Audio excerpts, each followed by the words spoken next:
করে লিখে দিয়ে আমার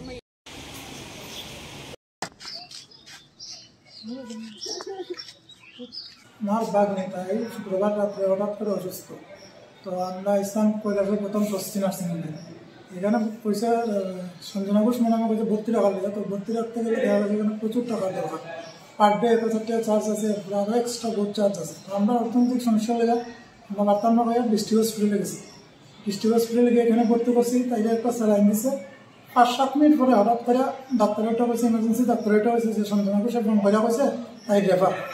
আমরা এখানে আইসি রেফার করেছিলাম, আমরা সোজা বেরিয়ে শর্মিষ্ঠা ম্যাডামের কাছে গেছিলাম। তো তাই নিয়ে আমরা বলছি আমরা আমার উপরে 2টা দিন আমার উপরে বর্ষা করে রাখেন, তাইলে আমি সুস্থ করে দেবো আর 1 কেজি ওজনও বাড়াই দেবো।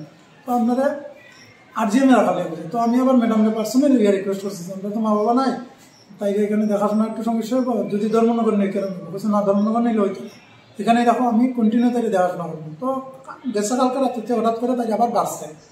বাড়ার পরে আমার ছোটো বোনে গিয়া ডাকছে, নার্সিং সিস্টাররা ডাকছে, ডাকার পরে বারবার করতে আছে সিস্টাররা যে একটু আইয়েন, তাই অবস্থা খুব খারাপ, নাহলে ম্যাডামরা একটু যোগাযোগ করেন। তো তারা আজকে সকাল অব্দিও ডাকছে, তারা কোনো রেসপন্সও দেন না। তখন গিয়ে আজকে সকালে যখন আমার একটা বোন আছে তাই এখানে একটু রেসিডি দেওয়ার পরে গিয়ে তারা ম্যাডামরা ডাক্তার আনাইছে। কিন্তু এত কালকে রাত্রিতে তারা কন্টিনিউ করাইতেছে, আপনিটারে তারা কোনো রেসপন্সও দিল না, ডাক্তাররা আনার কথা না, উল্টা আমার ছোটো বোন বলতে হবে তোমরা আছে ডাক্তার নাম্বার থাকলে তোমরা ফোন করো ম্যাডামকে। তো আমরা পেশেন্ট লই আছি, আমরাও যে ডাক্তার নাম্বার থাকতো না কইসে পাওয়ার পরে ওটা যখন বেশি অবস্থা খারাপ হয়েছে তখন গিয়ে তারা গাড়ি দিয়ে ম্যাডামকে আনাইছে।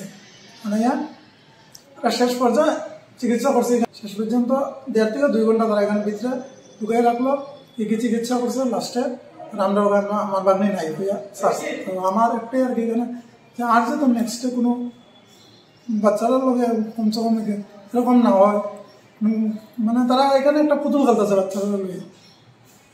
1.5 থেকে 2 ঘন্টা তারা এখানে রাখছে।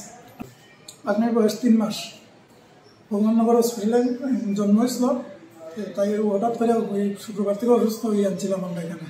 আজকে মৃত দেহটা হাতে তুলে দিছে, বাড়ির সাইডে ভাব সিরিয়াস কন্ডিশন হিসেবে তারা ম্যাডামরা আনাইছে গাড়ি দিয়ে। কিন্তু কালকে রাত্রেও পারতো ম্যাডামরা আনতো, তারা কোনো মানে রেসপন্সিবিলিটি নাই তারা কাছে কোনো কিছু, যে একটা মানুষ জীবিত বাঁচবো না মরবো তারা কোনো এটা চিন্তাধারাই নেই।